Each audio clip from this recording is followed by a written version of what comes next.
because each instance has its own particularity, and both Kembrew, Peter, and Hope have also talked about the problem of pricing and the fact that it may be difficult to come up with a one-size-fits-all pricing solution, either by way of compulsory licensing, which no one seems to love. Well, I think you can. I think that there's two ways of looking at it. You can listen to the song and figure out, and listen to the song that's being sampled, and then the song that uses the sample from the song, and then you can listen and see whether does that song comprises the entire melody of that particular song in this other song, or is it using a piece of it? Sampling that you own get rights. a taste of some of the complicated issues that are at the core of this issue. Whether That is myself. I'm sampling myself right now. That is interested in sampling that you own rights. Get a taste of some of the complicated issues that are at the core of this issue. Yay, we're back. So what we're going to do now is move into this conversation, and as we mentioned last night, this is work that Future of Music has been doing for a few years now. There's a sampling research that we've been doing where we've interviewed about 100 different stakeholders in the space. Yeah. And we're so pleased that two of the authors of the book, which will be called Creative License, and it'll be out on Duke University Press in 2010, are here to be part of the conversation. One of them is Peter DiCola, who is being beamed in from an undisclosed location in a bunker. Oh no, it says he's from Chicago. I've just blown my cover. Anyway, so Peter is going to join us via remote link. And also, we're going to have Kembrew McLeod, who some of you saw last night during the Q&A, the executive producer of Copyright Criminals, professor at University of Iowa, and documentary filmmaker.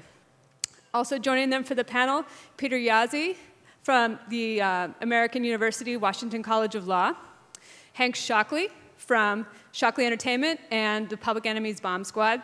He was a key part of the Copyright Criminals documentary last night. We also have Hope Carr, who's a clearance expert and an attorney, and you'll learn from her during this panel just how integral she's been in clearing licenses in the sampling community. We also have Tony Berman, attorney, Berman Entertainment and Technology Law from the West Coast.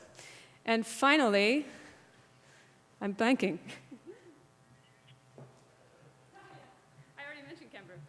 Right, and then we have Kembrew and Peter. So I'm going to ask our panelists to come out and join us for this conversation. Peter and Kembrew are going to start by presenting some of the ideas they have included in Creative License, and then we're going to have the other panelists respond to the questions that they present. So let's give us a warm welcome to our panelists.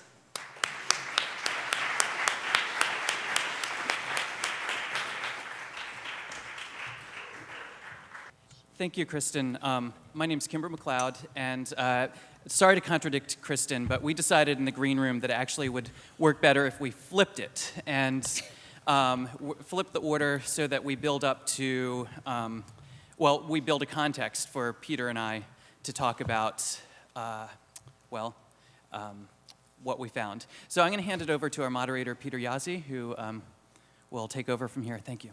Great. Thank you all very much for coming. This is a terrific panel. It's hard to imagine a group of people who are more steeped in this issue than the one we have here. And since we're a little squeezed on time, I think I'm going to exercise the privilege of the chair, and rather than droning on in the way of introduction or doing long introductions of the panelists, I'm just going to call on a series of people who will introduce themselves, talk about their involvement in the field of sampling law and sampling clearance, and we hope set up the presentation that Kembrew and Peter, hi Peter, will be giving us at the conclusion, and then we'll talk back and forth a little bit, and then we'll go to you.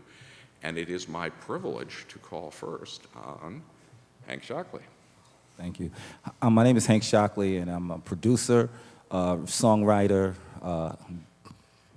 part engineer, and I produced a lot of the seminal Public Enemy records, the Ice Cube records, Slick Rick records, Third Bass, done a number of different projects. And most of the stuff that I've done was all based on sampling. And probably the reason why we're sitting here today is because of the things that I've done in sampling. And I was the first one to set up a sample clearance person by the name of Michael Kloster, who now owns Reach Global Publishing.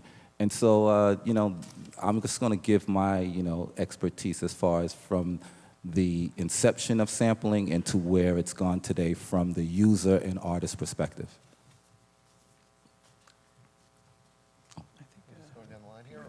So I think now Tony Berman is going to, sorry, I think now Tony Berman is going to talk a little bit about the legal frame in which these questions of sampling and sampling practice arise. Sure. Well, my name is Tony Berman. I won't give you a long bio because those bios are available online somewhere on the FMC website. I am an entertainment attorney in San Francisco. My firm is Berman Entertainment and Technology Law. I also have been the publisher of multimedia and entertainment law online news since about 1995. And my practice ranges from the representation of individuals to companies on all sides of this issue and many other issues that are on the cutting edge of copyright and intellectual property. I'm very thrilled to be in Kembrew's wonderful film, which I saw for the first time last night. And someone asked me after the screening, well, really liked what you had to say in the film, but I couldn't really discern what your point of view is on some of these issues. And, you know, where do you really stand on this? And I said, and I probably shouldn't say this in a panel, but I said, it really depends who my client is. I mean, it really depends who's paying me. I could certainly see many points of view in a lot of these issues. And my view as a fan might be different than my view as a lawyer. You know, when I'm representing a label or a publisher, obviously I have a different perspective on, you know, how these issues can play out. But one thing I did want to point out, at the screening last night at the Q&A, there was a question that was raised, that is always raised at these events. Isn't it true that you can use 4 seconds or 7 seconds, whatever it is, of a work and sample it, and there's no license required for that? And so I just want to diffuse that question right away.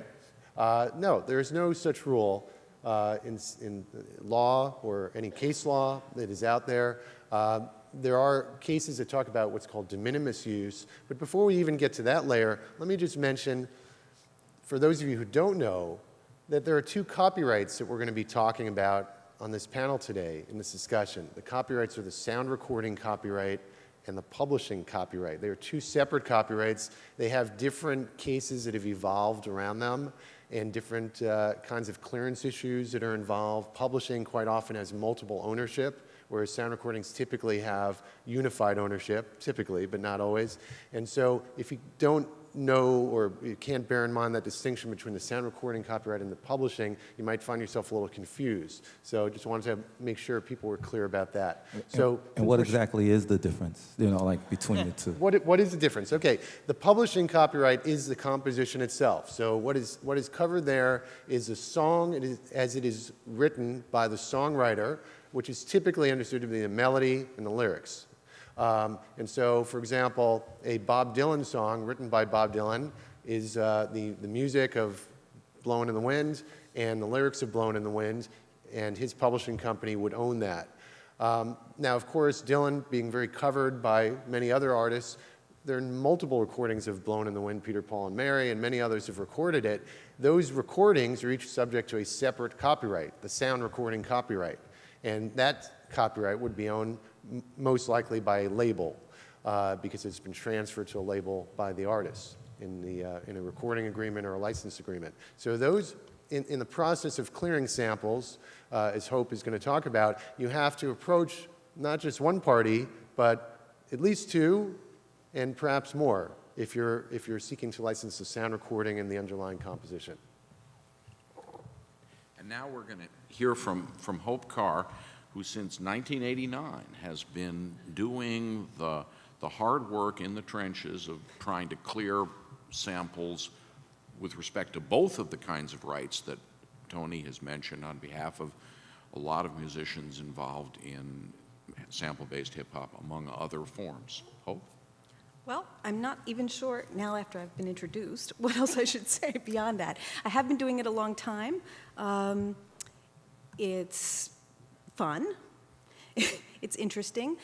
I tend to do a lot of work with clients who have more arty or indie tendencies and don't sample the mainstream stuff. And so a lot of my work ends up being detective work, essentially. And I spend a lot of my time trying to find owners of stuff that was recorded, for labels that only really ever had 2 records, or publishers who never fully registered their works, and that kind of stuff. That's what I do. Thank you. And now the pièce de résistance. You've seen the film, and now you will hear a little bit about the book. Kembrew McLeod is going to talk about the work that he and Peter DiCola have been doing over the last, 4 years, perhaps? 3, 4, yeah. With the support of FMC, to learn in depth about the system of sample clearances and the way in which that system, as it has developed, has actually affected the nature of music that is being made. Thank you, Peter. Thanks, FMC, for having us. I think this is a really important discussion. There's absolutely no way we can cover everything that we cover in our book, which is about 300 pages. It'll be the book is titled "Creative License: The Law and Culture of Digital Sampling," and we interviewed well over 100 different stakeholders for this book. By stakeholders, I'm talking about song publishing company owners and administrators, artists who sample, like we interviewed Hank Shocklee for the book, as well as many other artists. We interviewed people in the trenches who are doing sample licensing. So I thought basically I would quickly summarize and then hand it over via webcast to my co-author, Peter DiCola. A really quick summary of 4 different categories of reform proposals for what we consider, Peter and I, the sample clearance impasse. That is, the system doesn't work very well, or as economists would say, it does not work efficiently. So let me just quickly cover the 4 categories of reforms. So the first category that we looked at was this idea of enhanced property rights. And what we mean by that is the idea that, from economic theory, that strong property rights will result in efficient markets. So a perfect example of the way in which that theory was applied to copyright law within the context of sample clearances is the Bridgeport v. Dimension Films decision a few years ago, in which the judges essentially, or not essentially, they very explicitly stated that they wanted to create a bright line rule that would, clear up the inefficiencies in the market of sample licensing. They said in their decision, get a license or don't sample. They essentially said that there was no de minimis, there's no such thing as a de minimis use of a sound recording.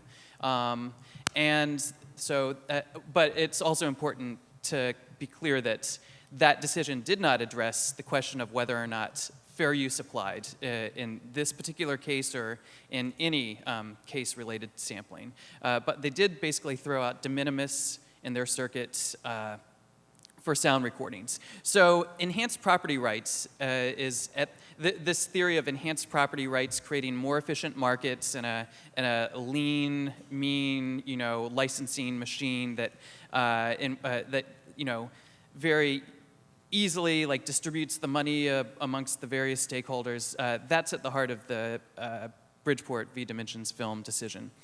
The next major category of reform that people have proposed is compulsory licensing. So for instance, the 1909 Copyright Act created a statutory rate decided by Congress that essentially created a market for cover songs, because if you want to cover Bob Dylan's Blowin' in the Wind, all you have to do is pay the 9.1 cents per copy, the statutory rate set by Congress. You don't have to negotiate with the copyright holder. You don't have to spend thousands of dollars in admin fees having offices talk back to each other and coming up with a price.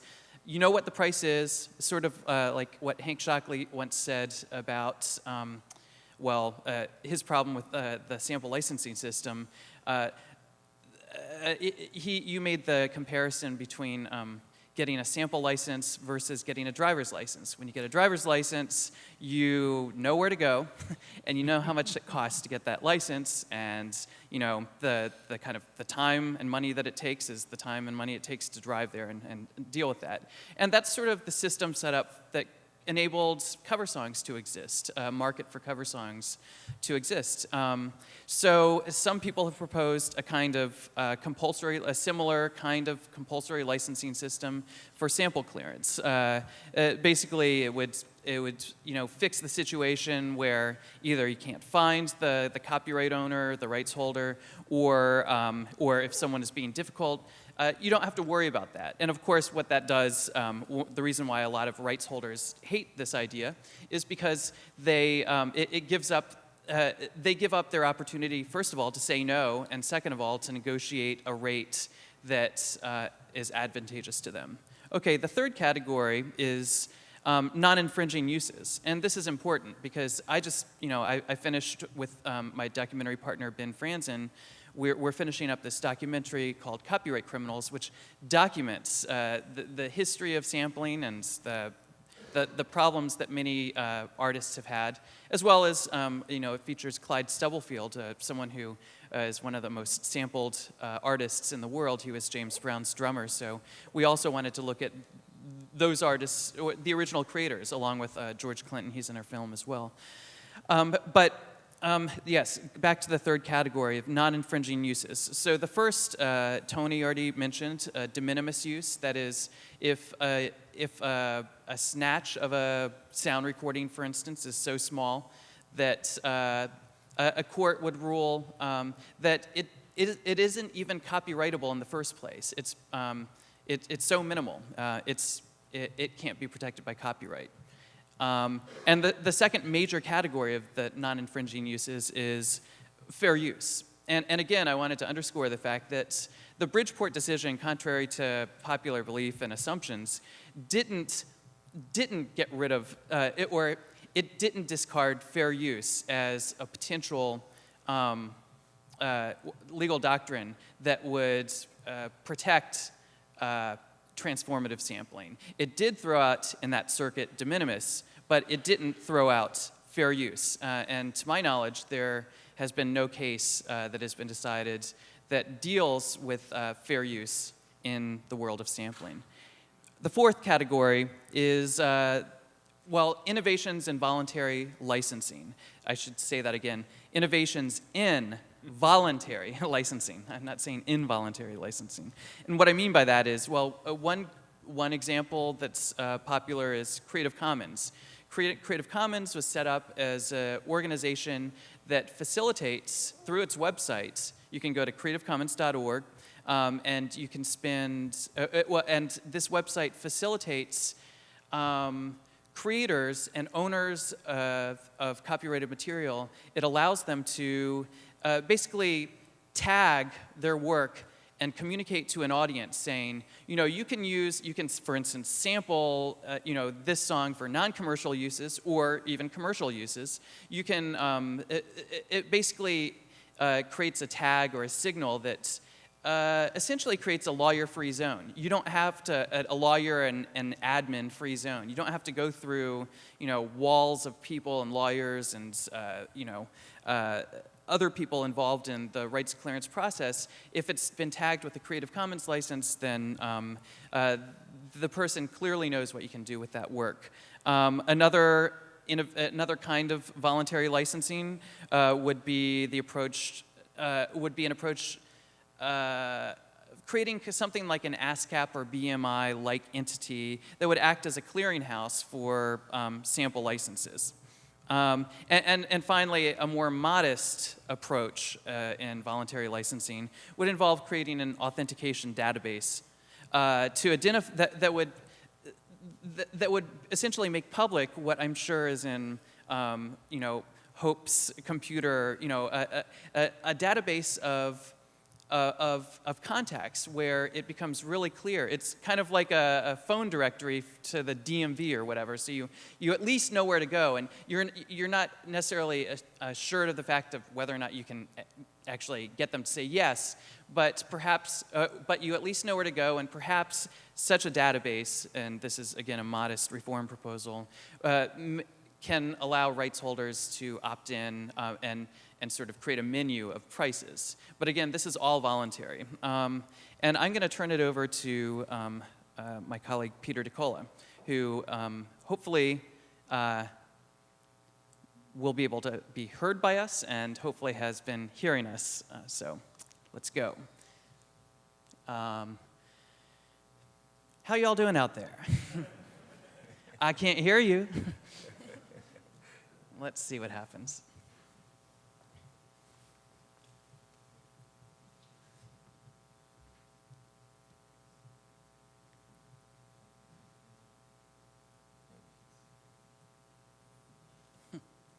So Peter, we can now see you. Any luck yet? Oh yeah. Hello.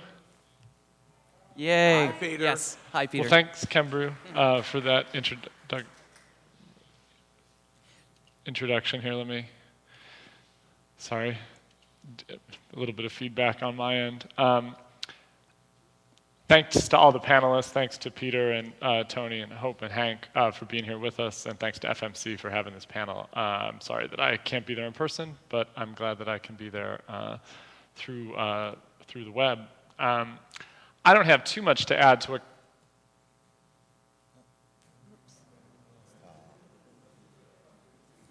Oh no. The wonders of Skype. We should just go to audio.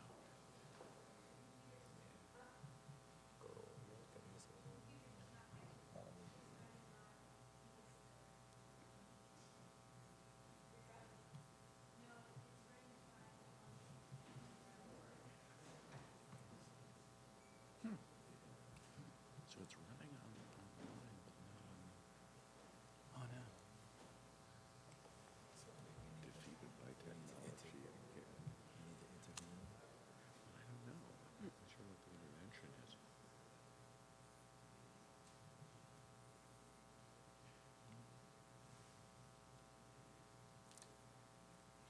Peter, if you're hearing us, we're sorry, but you froze up and we can't hear you. So we're going to try to refresh one more time. If you hear me, the last thing we heard you say was... inefficiencies of the system, and that's no offense to sample clearance professionals like Hope. It's just that not every musician, and there are a lot of them in the the U.S. economy and certainly in the broader global economy. There are a lot of musicians who don't have access to sample clearance professionals like Hope, or don't have access to a great lawyer like Tony, and so the part of the problem is this sort of independent versus major label divide, that kind of roadblock. But even within the major label system, there are certain inefficiencies, and I'm going to just focus on one, and it's an inefficiency that that Hank's amazing group Public Enemy would have faced, along with lots of other sort of true musical collage artists. Any artist who's trying to sample multiple tracks for every one of their own tracks, so multiple sources, you might say, per track. Once you get beyond 2, 3, 4 samples within a given track, the licensing and the expense is going to be so great, because there's sort of a pricing norm that we discovered, that people expect a 25%, 50% licensing fee on the composition side, and some kind of analogous royalty rate on the sound recording side. And so what you get, artists are in a position that if they sample more than 2, 3, 4 tracks, and many Public Enemy tracks sampled, dozens, a couple dozen at least. Hank doesn't have to disclose exactly how many. But the point is just that once you get beyond 2, 3, or 4, the artist, if they were to license these things, and if they were to try to go through the sample clearance system, we found in our research that those artists would lose money. And so we go through and analyze a couple of albums. We analyze Fear of a Black Planet by Public Enemy, and we analyze Paul's Boutique by the Beastie Boys, and just go through and say, okay, how much would it have cost them to license those records in today's system? And it appears to be just there's just the licensing fees owed would outweigh the revenue. And so that is a real deterrent to a certain form of musical collage, and that really concerned us. And so, with findings like these, then we take that to the reform proposals, ask whether the Bridgeport approach works. We kind of say that it doesn't. Ask whether the compulsory licensing approach works, and we think that that's an interesting proposal, but maybe really difficult considering the fact that people who are sampled expect and enjoy this right to sort of go case by case and decide whether each sample is acceptable to them or not, decide what fee is appropriate. That's so embedded in the system that we think it would just be really difficult to move to a compulsory license. The last two categories of solutions Kembrew mentioned we're much more interested in. We certainly think that the realm of non-infringing uses, both in terms of raising the de minimis threshold and expanding fair use, or clarifying what fair use means for samples that are not parodies, as the Supreme Court discussed in a case 15 years ago, and to see what kinds of samples might be deemed fair use. As Kembrew alluded to, we don't really have a lot of guidance from the courts. Unless something's a parody, we don't know for sure whether it's fair use. And so we think that it would be beneficial to have a case, or maybe for Congress to clarify the statute. And finally, in terms of voluntary licensing, we do think that because a lot of what we heard, take something like the independent versus major label divide, or the ability to access great sample clearance or legal services, we think that an authentication database would be a great idea, just to let people know who they ought to be talking to at a minimum, to try and grease the wheels of the sample clearance system. And with that, I'll throw it back to the panel, and I'll be happy to weigh in if you guys give me the signal after this. But thanks. Questions for Peter from the panel? One of the things that I didn't hear was, what about the multiple use of the samples? Because a lot of times, you'll sample a record and you'll get, the approval for that record to exist as a record itself, to be distributed to the masses. But what if that record is picked up and put into a movie, or that record ends up on a TV show? Is there something that's covering the span of the multiple uses as well?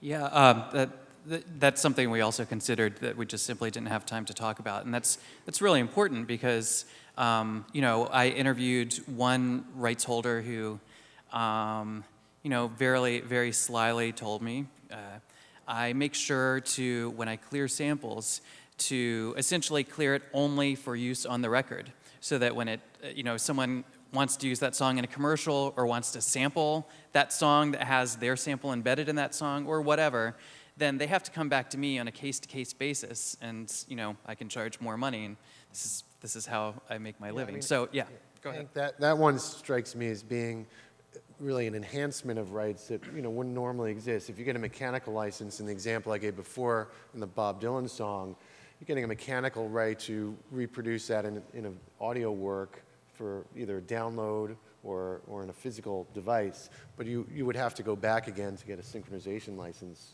from the publisher to have that in a movie. So. But some people do grant those rights. Yeah, it In fact, some done. majors grant those rights.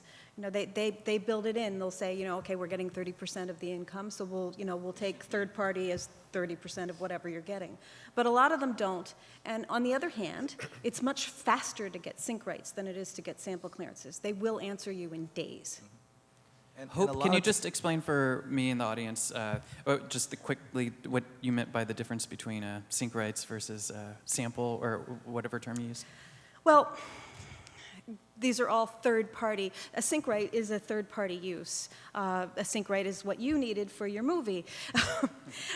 It's just, they're called synchronization rights, and they allow you to use a musical recording or composition in the movie. You have to pay it, again, it's like samples. You have to pay it on both sides.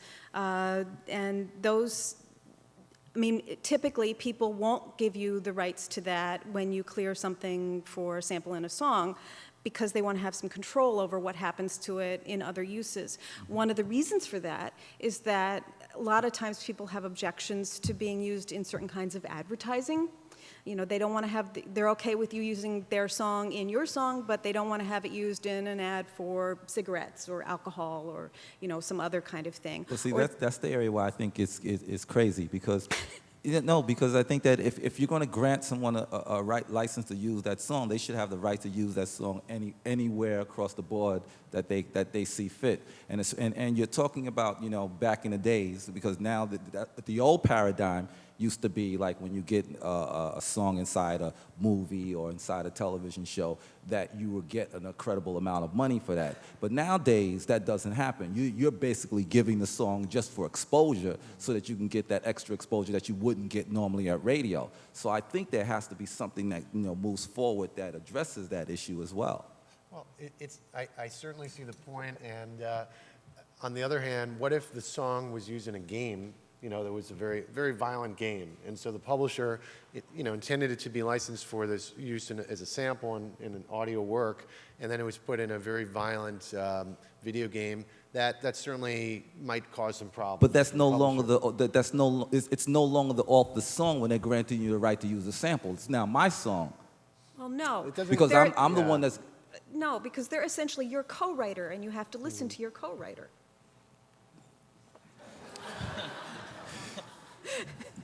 That's It's where not I have just the your problem. song. You know, that's where the problem you're comes in. collaborating with someone you don't know, No. and it's a collaborative process all the way through. Yeah, but you're talking about you're talking about if I'm taking a phrase or maybe a horn hit. I mean, you know, when you start getting into the sample thing, it gets ludicrous after a while because now you're talking about, like, let's say if I took one horn hit and that horn hit is just a blast in the key of C. It's basically just a horn playing a C note.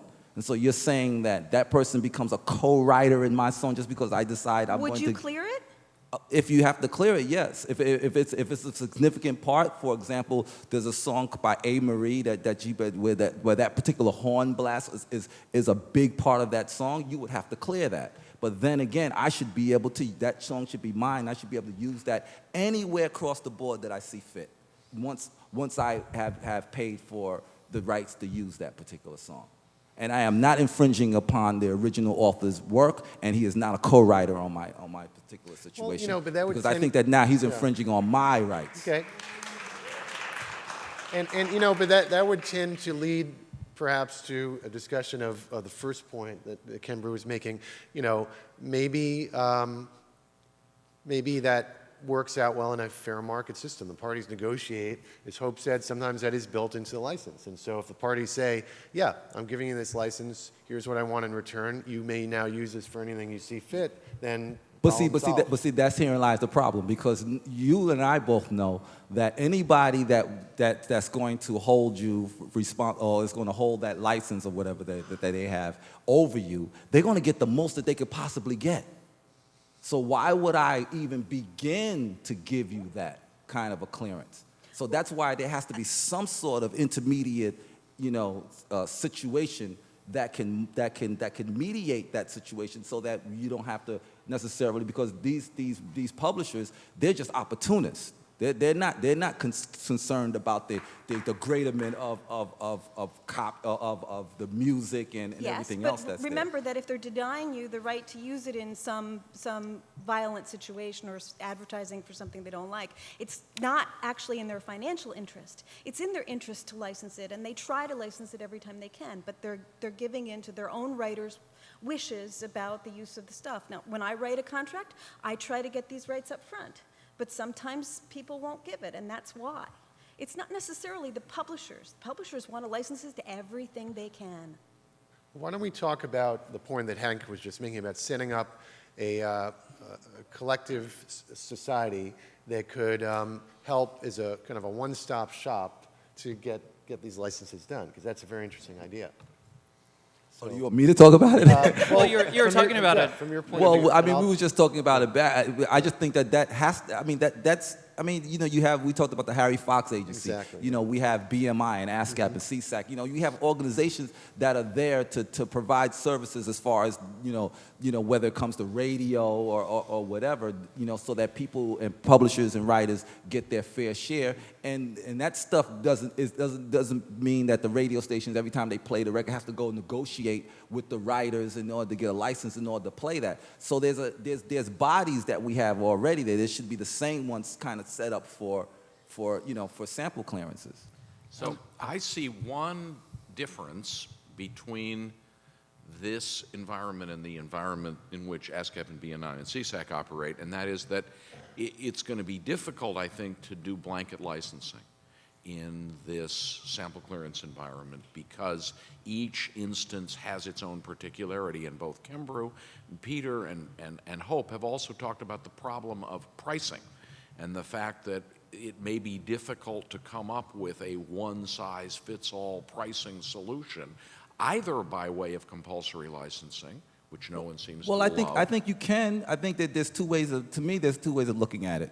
You can listen to the song and figure out and listen to the song that's being sampled, and then the song that uses the sample from the song, and then you can listen to see whether does that song comprises the entire melody of that particular song in this other song, or is it using a piece of it? And I think that that's where the distinction should come in. A la, for example, if let's say I took a record and I just looped the intro of the record, and this particular record, that intro just happened to be the entire body of that record, and then I sung on top of it. That's one thing, but then what if I decided I just want to take the guitar riff from that particular record, or I want to take that and chop it and change the notes and the arrangements of that so that it's nothing like the song then. I think that you could determine the differences between the two, or if that song is even played backwards.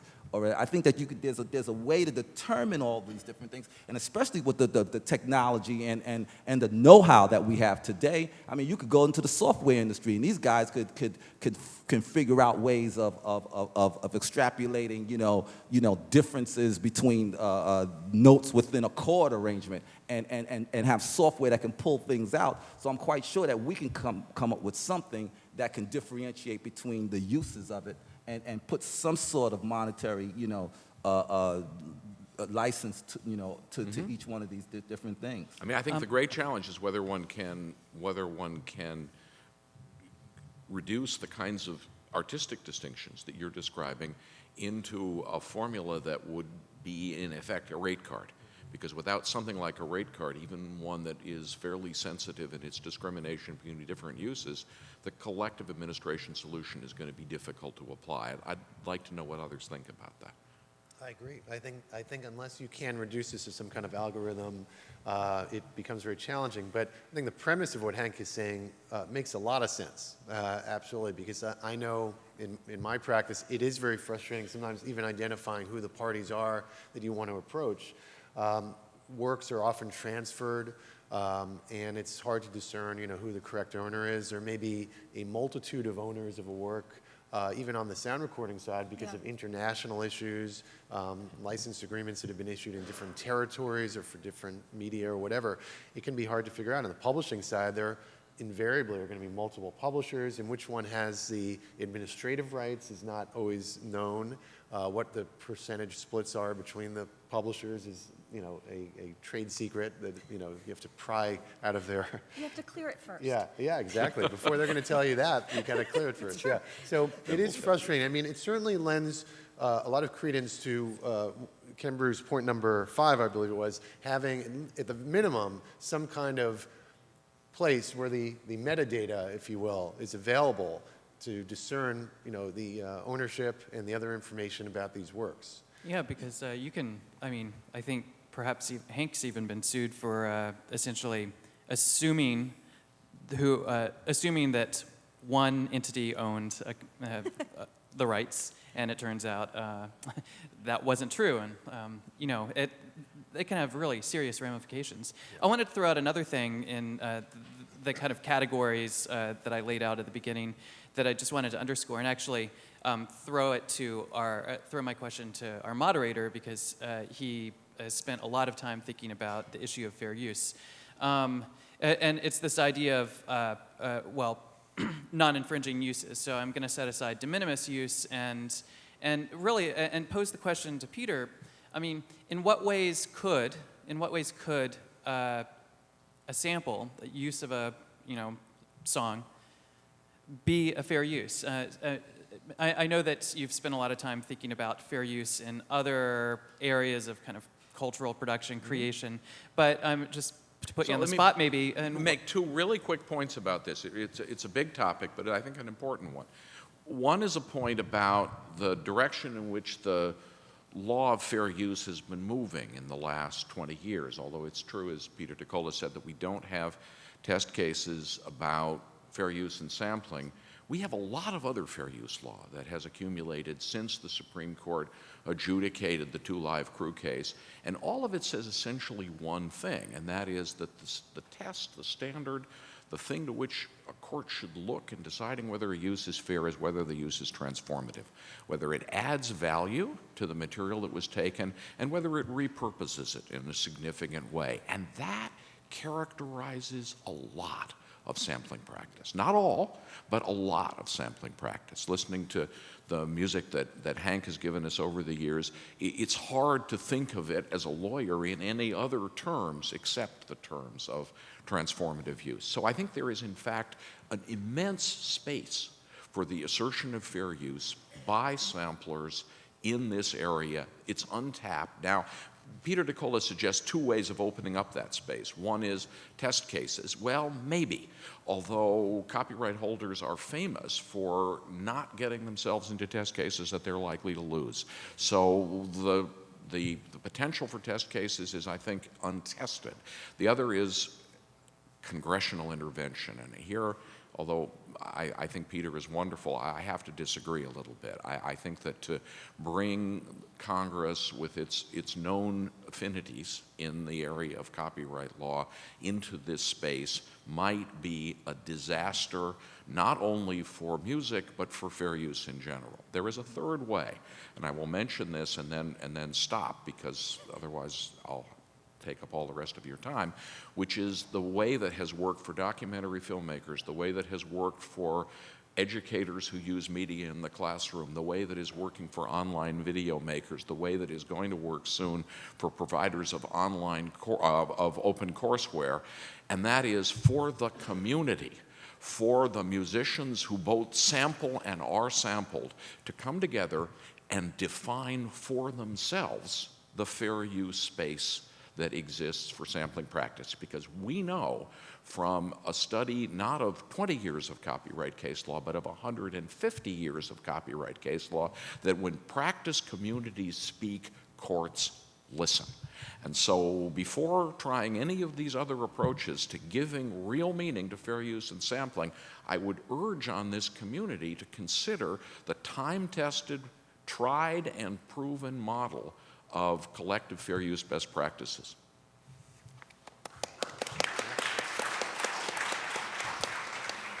We started late, so I think Peter, as our moderator, had a question about how long we're going, and mainly how much more time we have left, because we want to... We've got 20 minutes. Let's go to the audience. Yeah.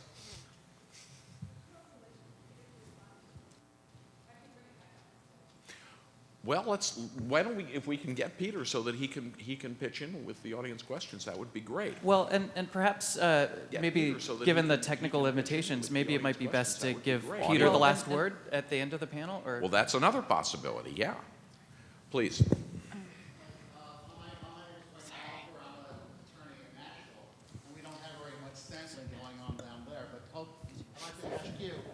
At the end of the food chain, you've done your due diligence, you're filleting it down, you're searching and you're searching. Your client still wants to use the piece. You can't find the rights holder. What do? Do you sign off and say you used your best efforts? Is there any defense to that? Is the file being this big going to help you at the end of the day? I hope so, because that's a lot of the time Yeah. I do end up doing that.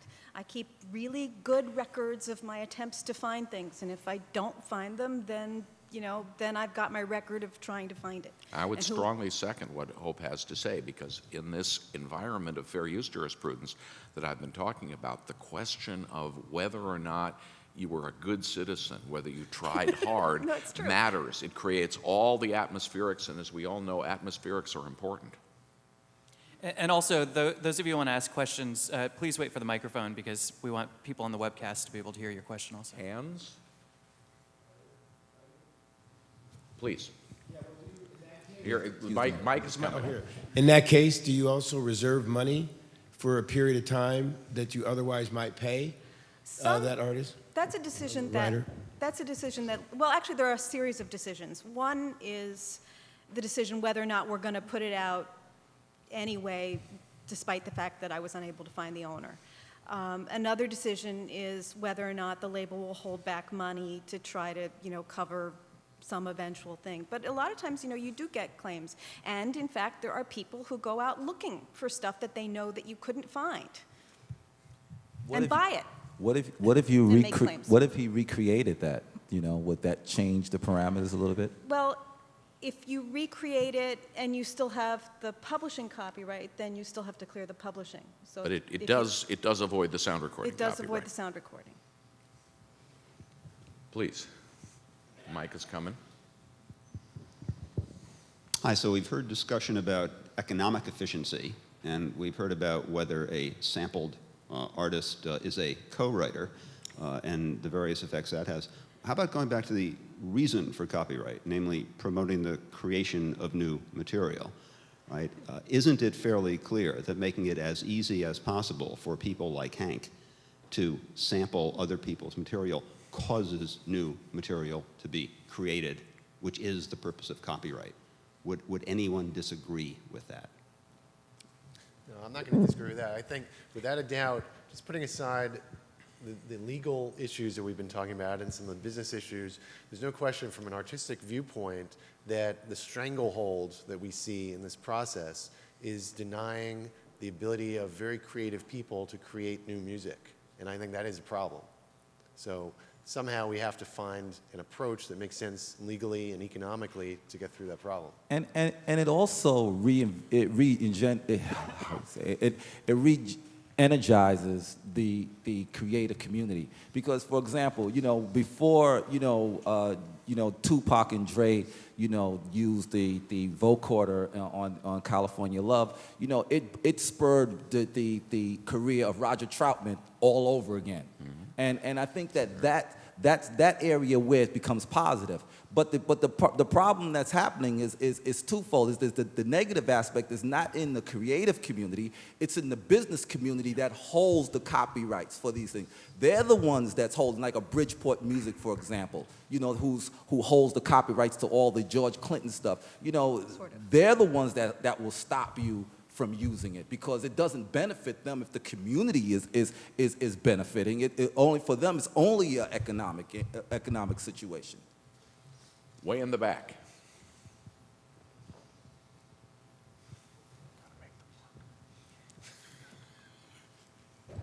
Thanks. I've got a historical question for Hank, and I want to apologize. I didn't see the movie last night, so you may have answered this already. But I wonder if there's a moment in your career where you suddenly got a sense that the climate had changed, and when sort of historically that moment came, and what it looked like. When you say the climate has changed, what do you mean? In terms of sampling. So, we can no longer make a record like Fear of a Black Planet and do anything but pay out the nose for it. Very quickly.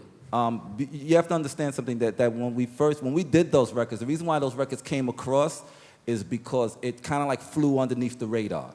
The companies knew that there was something wrong, but they couldn't figure out what was wrong. So thus, they just said, okay, well, since we can't really make a claim to stop it, we're just going to let it go. But that created another problem, and it's something that I want to also address, which is some sort of statute of limitation. Because, sampling is like I said before, it's like committing murder. It's like it doesn't matter. They can get me now for stuff that happened in the past. But that's because there's really no, it's like the Wild Wild West. There's really no laws. It's just a matter of whatever anybody could get from you at that particular moment, they'll get it. And to answer your question, the climate changed the minute after that the record was successful. And just to add on to what Hank said, so by way of example, in 1986, Run DMC used a knack sample from My Sharona in their record, and 20 years later, the knack or whoever figured it out and sued Run DMC and Priority Records, I think they're a record company. In other words, there are all these classic records out there that are potential legal time bombs, or that are legal time bombs. And keep in mind, they're suing you for money that's been spent. So now, you're now, so that creates a whole nother, I mean, it sounds funny, but that creates a whole nother situation when these guys are now retroactively saying, well, look, this record sold 3 million and they're using today's standard and not the standard when the record came out, and they're overinflating that cost. So now you could owe millions of dollars for something that you used, and you trying to figure out, well, where do you get it from? And so now these guys can enjoin every particular situation that you have associated to your name. Tony, do you want to jump in on the statute of limitations? I think we covered it pretty well. I think Okay. there are a lot of questions out there, yeah. Over here, stage left. Hang on one second, we got to take one from the live webcast, and then we'll get right over there to stage left. Somebody on the webcast named Tia is asking, what is the risk and impact on the unknown producer who uses samples to create music for an unknown artist? Well, I'd like to answer that one. I get a lot of people in my office who will come in and say, what do I have to do to clear this? And we go through the whole discussion, and I lay it out for them. And ultimately I say, well, what if we just put it out? I mean, we're kind of below the radar. And I never liked that answer. I said that last night at the Q&A after the screening. I just never like when someone said, I'm below the radar. Why do you want to be below the radar? It's so counterintuitive as a producer or an artist to say you want to be below the radar, right? Which is different from what you said, that you were kind of flying below the radar. That was a different kind of sense in that era of, kind of music that was a little more outsider music. But here, the way things are in the world now, you put something out on YouTube, and you're not under the radar. And it just takes one person to hear that who's connected with the band or the artist you're sampling from, and you've got a problem. Doesn't make sense to me. Or better yet, what happens if that record now blows up? Yeah. And now you become above the radar. Yeah. And once again, because there's no statute of limitation, they can still go after you. Now, let's say the fact that the record sold a lot, that you blew up as an artist, but you really didn't make any money because you pretty much gave this record away to somebody because you had that attitude of, but now they can still sue you for monies that you don't even have. Hope, were you going to say something? I was going to say that it is possible to clear stuff after the fact, and a lot of rights holders are completely, are no less reasonable after the fact than they would have been if you came to them in front. In fact, some of them can be more reasonable if you come to them after the fact, because then they've got the number of sales you actually had, as opposed to some hypothetical number of sales you might sell, in a perfect world. And so you actually might do better negotiating later. It is true. So people come to me with this question, and I'll tell them, you can't afford to clear this, but...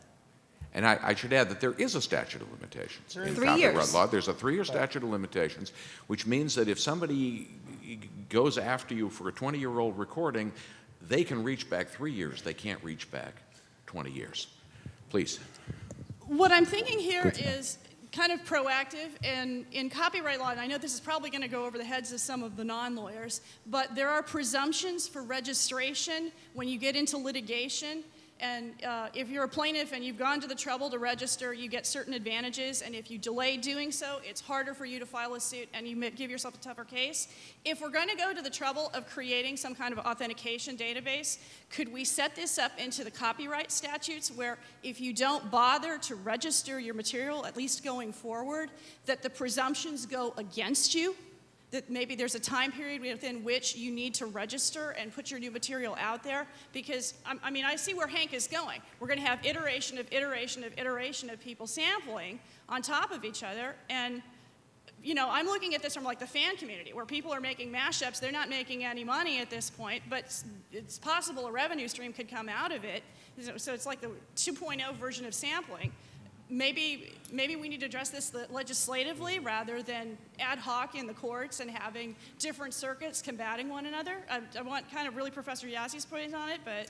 Yeah, no, it's a really good point. That just to amplify to a copyright infringement lawsuit. So you could go register it after you discover the infringement, but if it's not a timely registration made within certain time limits, you are no longer able to get attorney's fees or statutory damages. So invariably, you know, if one of my clients gets a claim, we will immediately check to see if the plaintiff's work is registered.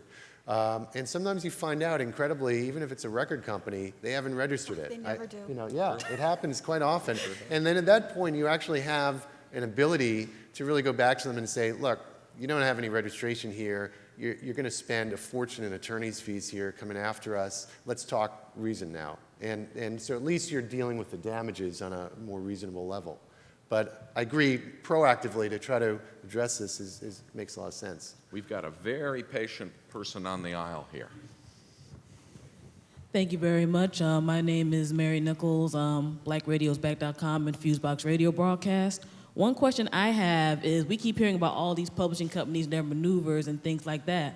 How did some of these publishing companies, if you know people know, just grab up these rights for some of these original artists in the first place? Because I'm sure some of these original artists are like, hey, I would like that money too, but so-and-so company's taking the cut. I'm gonna have to go through a whole lot to take a cut before I can even go to said house music person, rap person, etc., to make things happen. I mean, that stifles, I think, almost everybody's creative rights, from the original artist to the people who are using it and flipping it, and in turn, you know, giving that original artist credit and props for other things they could do later on. Well, a lot of it's, oh, sorry, should I? Nope, go right ahead. A lot of it's done, you know, you make publishing deals. You know, I mean, you know, in the case of when you listen to a lot of, you know, artists and you see that their publishing is held by some holding company or some other companies, that they made a publishing deal. And for whatever advances that they get, you know, now the publisher has the right to collect all that monies until they are paid up, or whatever arrangements that they have with them. So these things change hands a lot of times, and that's one of the problems that Kembrew was addressing, and one of his things about, you know, about knowing who exactly is the person, because there's no real database to let you know, other than Hope said about. There's, you know, Wikipedia. Is that the way you pronounce that? Wikipedia. Allmusic.com. All music. On the master side, that's pretty good. And on the publishing side, BMI and ASCAP are reasonably good. Well, let's go back to... But that's a problem, actually. You know, BMI and ASCAP, there's a financial incentive for people to register their songs on BMI and ASCAP, and they don't do it. Mm-hmm. And they've had hits, and they are not on it. You know, one thing that I found fascinating in the film was the whole thing of Clyde Stubblefield, drummer on all these great James Brown records, and you know, he's not the writer of these works, and he was basically a hired gun, so he gets nothing. And his drum stuff has been sampled so many times. And so if we were to get to the world where we had some kind of collection society or a compulsory license process for this, I'd really like to see it encompass something like we have in the Digital Millennium Copyright, or the Digital Performance Right and Sound Recordings Act, where we allocated some of the money to the non-featured artists. You know, in the world of streaming sound recordings, you know, you're getting 2.5% that's going to the non-featured vocalists and 2.5% to the non-featured artists. And I think that's really critical. I mean, it's a nominal amount, but to get that in there. In the way back on that side. Hello, yes. My name is Michael Morrison. I have a question that has bothered me since my IP class in law school.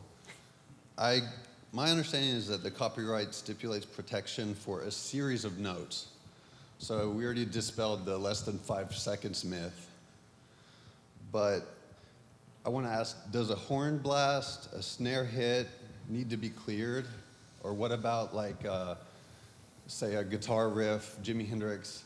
So you rearrange Hey Joe to where it's not the notes that it was originally. We recognize the tone, we recognize the sound of it. And experience music won't let you have it. Right, so I mean, would you go ahead and clear that? Experience music won't let you have it. Okay. Well, firstly, in the Ninth Circuit, on the publishing side, there's a case involving James Newton Howard and the Beastie Boys where they dealt with that issue on the publishing side. What happened there briefly was the Beastie Boys did clear the sound recording, but not the publishing, and so James they were Newton, right. And then James Newton Howard sued, and the court in that case said it was a de minimis use. There were 3 notes, I believe, that were at issue there, and it was not a viable claim. And on the other hand, though, on the sound recording side, in the Sixth Circuit, the law, as was stated by Kembrew, is very clear that there's no de minimis use when you sample sound recording. But let me, in my capacity as chair, add 2 words, and they are fair use. We are almost out of time. I want to go back to Peter DiCola to see if he's got a last comment to close us out with. If not, maybe we'll have time for one more question. But Peter, the floor is yours. We're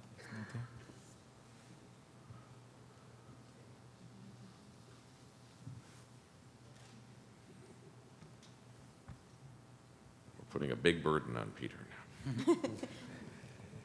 It's probably the weirdest panel presentation Peter's ever had. He's up to it. Is he there?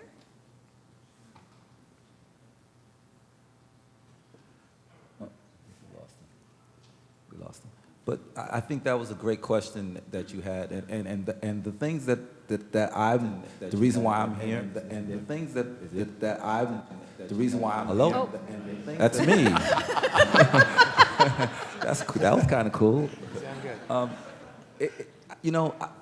That's why I'm here, is because I think that the copyrights should be for the entire embodiment and not necessarily these little fragmented pieces. And I think that once you take these little fragmented pieces, now you start getting into a whole nother zone, because now you're trying to get to the point where you want to copyright a note. You want to copyright a particular instrument that the note comes out of. I think that now it just gets to the point where, like, okay, what represents, what represents infringement? Because, and Peter said something that was crucial here, and I think that we need to really take heed to that, which is that fair use thing. Because once you can establish something as being fair use, now it's just a matter of, it's all bets are off, pretty much. And while we're still trying to get Peter DiCola back up, I'd like to amplify what Hank said. Through my own experience, making a documentary with my partner, Ben Franzen, on sampling, there are all sorts of ironies when trying to, document the history of sampling through the medium of audio, through audio and visual media. And there would be absolutely no way we can make this documentary without fair use. And it simply makes sense that if, as an educator, fair use applies in the classroom and fair use applies in documentary filmmaking, why not leave open the possibility that fair use can exist in sampling? Thank you. Peter? Peter.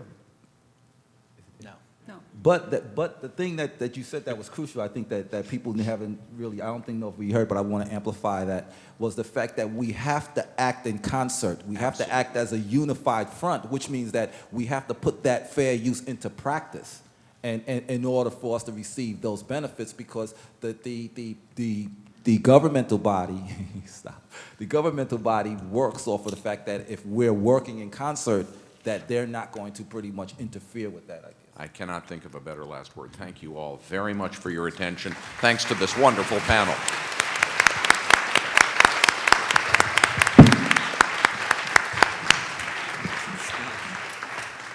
Thanks again. We have Peter for a little while.